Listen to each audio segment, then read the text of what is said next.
प्रिय विद्यार्थियों, मैं डॉक्टर शैलका आहूजा हिंदी कक्षा में आपका हार्दिक स्वागत करती हूँ। बच्चों, आज मैं आपको पद परिचय के अंतर्गत क्रिया शब्द का पद परिचय बताने जा रही हूँ। क्रिया का पद परिचय यानी बच्चों, किसी वाक्य में आए क्रिया शब्दों का विस्तृत व्याकरणिक परिचय देना ही क्रिया का पद परिचय कहलाता है ना। अच्छा, इससे पहले बच्चों हम क्रिया की परिभाषा की तरफ आते हैं। क्रिया की परिभाषा क्या है? ऐसे शब्द जो हमें किसी काम के करने या होने का बोध कराते हैं, है ना।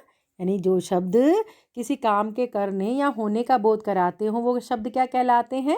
वो शब्द क्रिया कहलाते हैं। जैसे एग्जाम्पल देखिए इसमें, पढ़ना, लिखना, खाना, पीना, है ना। जैसे राकेश गाना गाता है ना। राकेश गाना गाता है, इसमें गाता क्या है? हमारा क्रिया है। मोहन पुस्तक पढ़ता है, इसमें पढ़ता क्या है? क्रिया है। मनोरमा नाचती है, इसमें नाचती क्या है? क्रिया है। आ गया समझ में बच्चों? यानी जिस शब्द से हमें किसी काम के करने या होने का बोध होता है वह क्या कहलाता है? वह शब्द क्रिया कहलाता है। चलिए अब बच्चों हम क्रिया के भेद की तरफ आते हैं। क्रिया के कितने भेद हैं? क्रिया के 2 भेद हैं। एक है कर्म के आधार पर और दूसरा है रचना के आधार पर। ठीक है, कर्म के आधार पर क्रिया के 2 भेद हैं।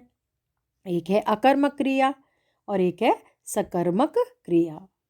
और रचना के आधार पर क्रिया के कितने भेद हैं? 5।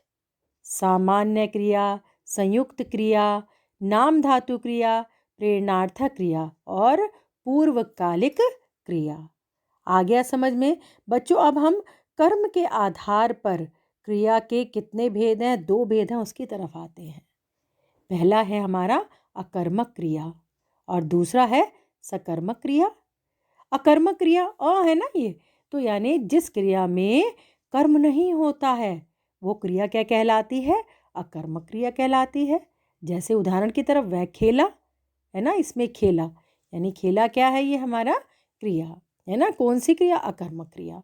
इसके बाद दूसरा देखिए सकर्मक क्रिया। क्या? जैसे जिस क्रिया के व्यापार का फल कर्ता पर नहीं बल्कि कर्म पर पड़ता है, यानी जिस क्रिया में कर्म होता है उसे क्या, वह कौन सी क्रिया होती है? सकर्मक क्रिया होती है। जैसे वह फुटबॉल खेला, है ना। यानी इसमें क्या, कौन खेला? वह फुटबॉल खेला। क्या खेला? फुटबॉल खेला, है ना। क्रिया क्या है इसमें कर्म है, फुटबॉल। ठीक है, ये क्या है? हमारी सकर्मक क्रिया। अच्छा, इसके बाद अकर्मक क्रिया के बारे में थोड़ा सा और जानकारी लेते हैं। अकर्मक शब्द का अर्थ क्या है बच्चों? अकर्मक यानी बिना कर्म के। जिस क्रिया के कार्य का फल कर्ता पर पड़ता है उसे अकर्मक क्रिया कहते हैं, यानी जिसमें कर्म नहीं होता, है ना।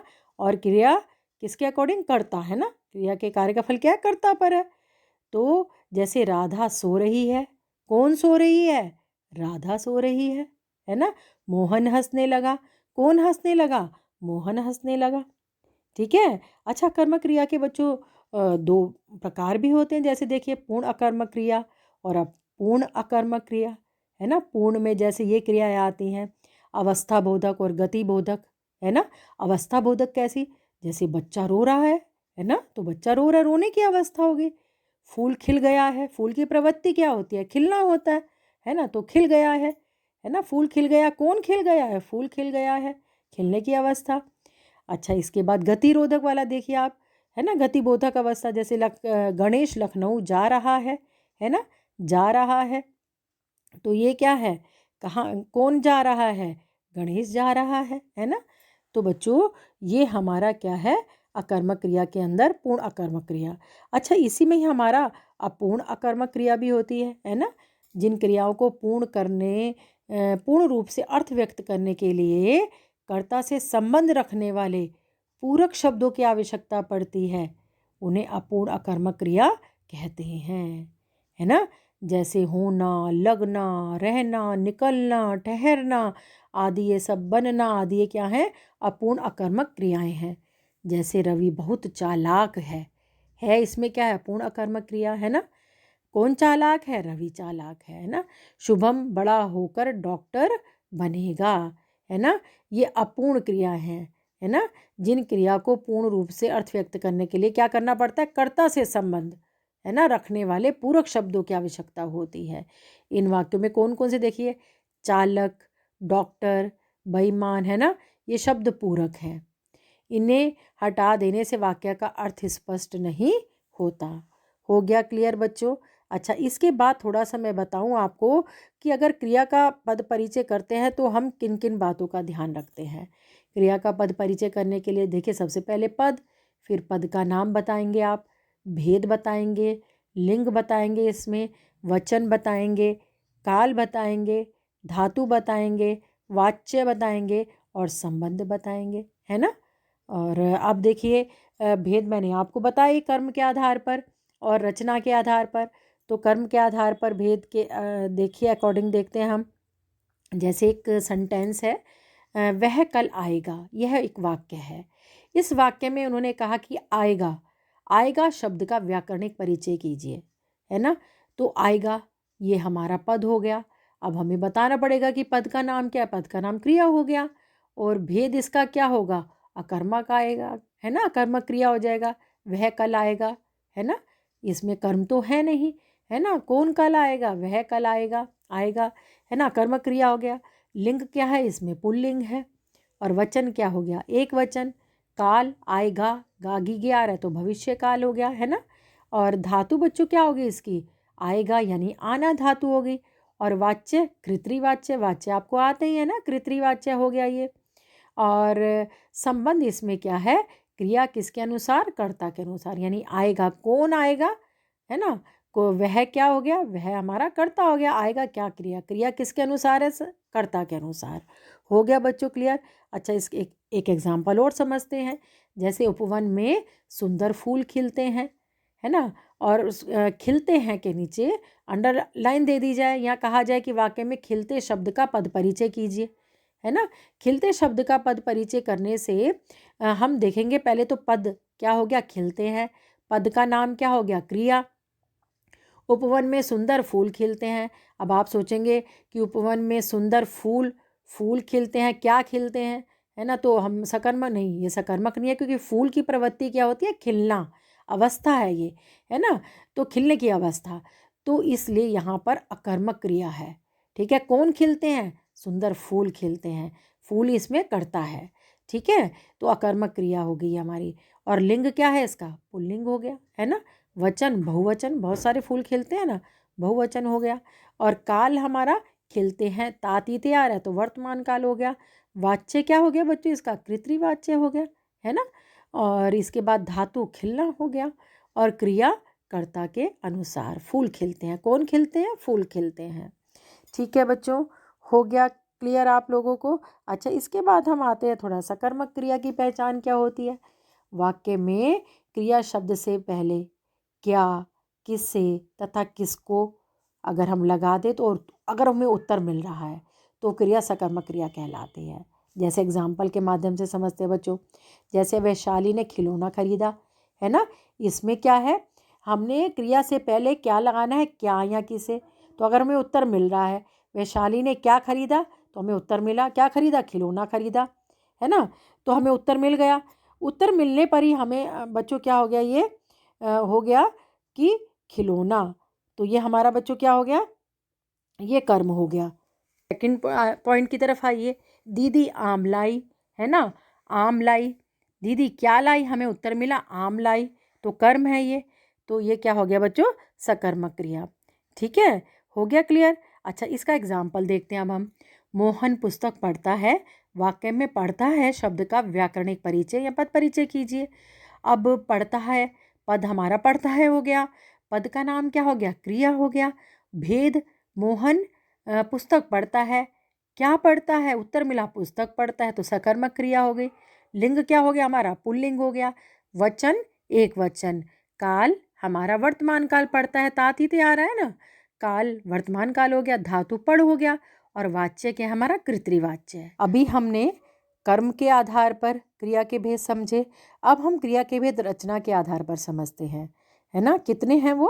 पहला है सामान्य क्रिया, दूसरा है संयुक्त, तीसरा नाम धातु क्रिया, चौथा प्रेरणार्थक क्रिया, और पांचवा पूर्वकालिक क्रिया, है ना। अब सामान्य क्रिया यानी जब किसी वाक्य में एक ही क्रिया का प्रयोग होता है तो वह क्या क्रिया कहलाती है? सामान्य क्रिया कहलाती है। जैसे मोहन ने गाना गाया, है ना, इसमें गाया है तो एक ही क्रिया आई हुई है।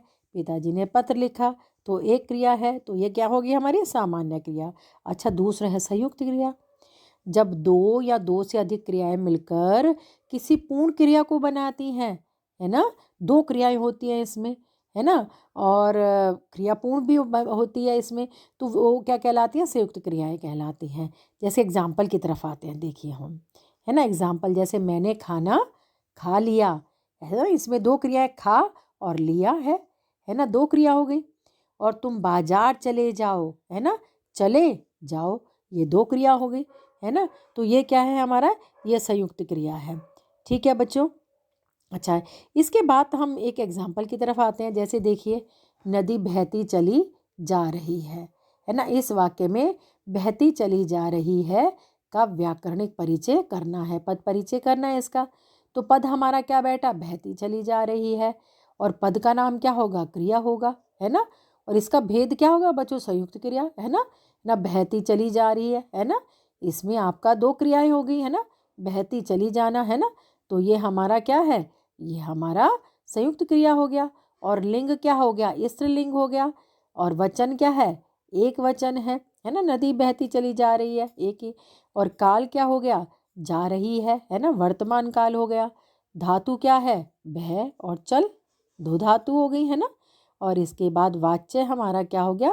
कृतवाच्य है। और संबंध क्या है? क्रिया कर्ता के अनुसार। ठीक है, यानी नदी, नदी क्या हो गई हमारी? कर्ता। ओके। अच्छा, इसके बाद और देखिए, नाम धातु क्रिया हो गई नेक्स्ट इसमें रचना के आधार पर। जैसे संज्ञा, सर्वनाम और विशेषण शब्दों से बनी क्रियाओं को नाम धातु क्रिया कहते हैं, है ना। जैसे हाथ से हथियाना, रंग से रंगना, शर्माना, अपनाना, गरमाना, बतियाना, दुखाना, है ना, चिकनाना, लठियाना, है ना, धिक्कारना, ये सब क्या है? हमारी नाम धातु क्रिया है। ठीक है। इसके बाद नेक्स्ट आइए बच्चों, प्रेरणार्थक क्रिया। जैसे जहाँ कर्ता कार्य को स्वयं ना करके किसी दूसरे से करवाता है, वह कौन सी क्रिया कहलाती है? प्रेरणार्थक क्रिया कहलाती है। यानी इसमें कर्ता जो होता है वो कार्य खुद नहीं करता बल्कि दूसरे से कराते। जैसे शिक्षक ने विद्यार्थी से पुस्तक पढ़वाई, शिक्षक करता हो गया, लेकिन कार्य उसने खुद तो नहीं किया, उसने किसी दूसरे से करवाया। जैसे विद्यार्थी से पुस्तक पढ़वाई तो पढ़वाई, हम कुली से बोझ उठवाते हैं, माता ने बच्चे को खाना खिलवाया, है ना। यानी ये सब क्या होगी? प्रेरणार्थक क्रिया। इसका हम एग्जाम्पल के माध्यम से समझते हैं। जैसे मोहन सोहन को पिटवाता है, तो वाक्य में पिटवाता शब्द का व्याकरणिक परिचय, पद हमारा पिटवाता हो गया, पद का नाम क्या हो गया? क्रिया। भेद इसका क्या हो गया? जैसे पिटवाता है तो प्रेरणार्थक क्रिया हो गई है, लिंग पुल्लिंग हो गया, वचन एक वचन, काल क्या है? वर्तमान काल, धातु पिटना, है ना। और वाच्य कृतवाच्य, संबंध क्रिया कर्ता के अनुसार। अच्छा, इसके बाद नेक्स्ट देखिए, पूर्वकालिक क्रिया। जब कर्ता एक क्रिया को समाप्त करके फिर दूसरी क्रिया को आरंभ करता है तो वह पहली क्रिया क्या कहलाती है? पूर्वकालिक क्रिया कहलाती है। जैसे वह पढ़कर सो गया, है ना, इसमें वह कर्ता ने एक क्रिया को समाप्त किया, उसके बाद दूसरी क्रिया को आरंभ किया, है ना। वह पढ़कर सो गया। सीमा खेलकर थक गई, है ना, और वह अखबार पढ़कर नहाने गया। तो ये हमारी क्या होगी? पूर्वकालिक क्रिया। अच्छा, इसका एग्जाम्पल के माध्यम से समझते हैं बच्चों। वह खाना खाकर खेलने चला जाएगा, तो वाक्य में खाकर शब्द का पद परिचय करना है। तो पद हमारा क्या हो गया? खाकर, पद का नाम क्या हो गया? क्रिया, और भेद हमारा क्या है? खाकर, है ना। तो खाकर क्या हो गया? पूर्वकालिक क्रिया हो गई, लिंग पुल्लिंग, वचन एक वचन, है।